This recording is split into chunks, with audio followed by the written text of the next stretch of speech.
So, as I've been studying the story of Abram and just looking at the obedience of him on how God gave him the directives and the instructions to leave his father's house, even down to how God fulfilled the very promises over his life and which he told him that he would do, there are a few things that the Holy Spirit highlighted to me, with one of them being the false responsibility that Abram had when it came down to his nephew Lot.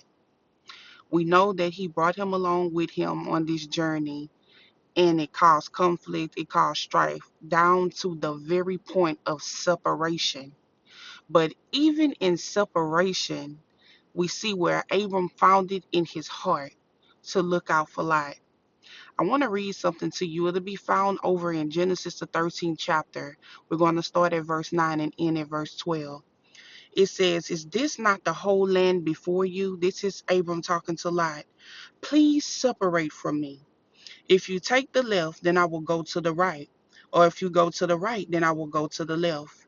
And Lot lifted his eyes and saw all the plain of the Jordan, that it was all watered everywhere, before the Lord destroyed Sodom and Gomorrah.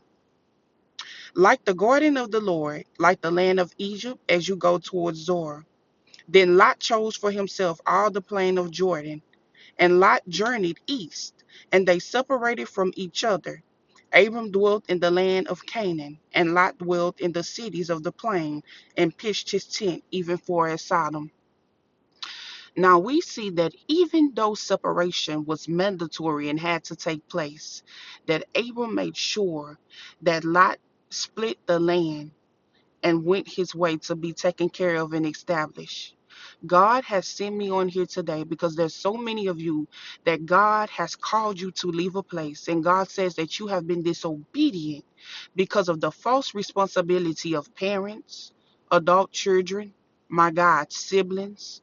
God says for some of you, you have been the main breadwinner, the one that everybody calls and pulls on, the emergency contacts from a very young age. And God says that I have now called you from that place, a place where I want to establish you, where I want to bring peace and rest upon you. But because of the false responsibility, you have yet to obey me. Even though Abram had good intentions, we see where so much conflict came upon Lot. Because Lot chose to go to Sodom and Gomorrah, we see where he almost got caught up in the destruction. Even though God allowed him to be set free because of the prayers of Abram, he still lost his wife. When he got to the place of Zorah, we see where his life turned out. He was in a cave. He was a drunk man staying in a cave.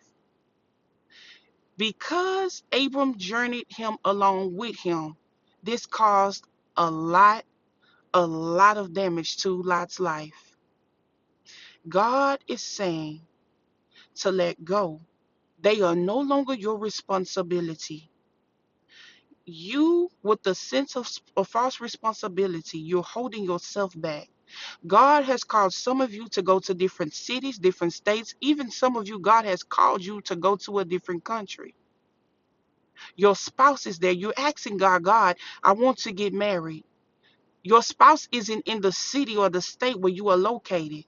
But because of your false responsibility to others, this is holding you back. God is saying that they are no longer your responsibility. It's time to leave. Now, I understand that this can be very emotional, especially when you are that one that has been providing, as I said, from a very young age. I want to share my testimony with you as I'm being led by God. When God called me from Egypt, I called my hometown Egypt. I had just gotten saved. God told me, He said, I want you to leave this place.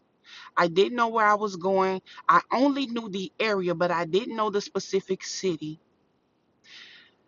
Each and every time I went to the area where God was showing me, I cried out to God. I told God, I said, God, you're being unfair to me. God, why are you calling me away from my mother? My mother was very sickly at the time. I said, God, what about my mother? Because I felt such an allegiance to her. I felt this could not be God that was calling me away from her. But I knew that God was calling me to be obedient. I felt it in my heart. The pastor that I was under at the time, he kept telling me, God is calling you to move.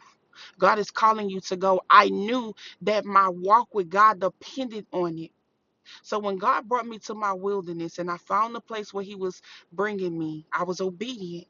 I got a phone call from her sister, and she told me, she said, I'm thinking about moving down there. I'm thinking about trying it out and starting a new life. I looked to God and I cried and I rejoiced. And he spoke these words to me. He said that obedience is better than sacrifice. I thought about the story of Abraham and Isaac. God had a ram in the bush, but he did not let me know that he had a ram in a bush until I was obedient. Until Abraham was obedient to bring Isaac and lay him on that altar, God did not reveal to him that there was a ram in the bush. Sometimes you will not have the full, the whole picture, the full solution. But when you obey God, God will take care of those in whom you love. God has sent me here to release this prophetic word, this prophetic instruction, and this prophetic testimony that it's time to give up the false responsibility. They are no longer your responsibility. It's time to live your life, and it's time to do what God has called you to do. It's time to leave. Be blessed.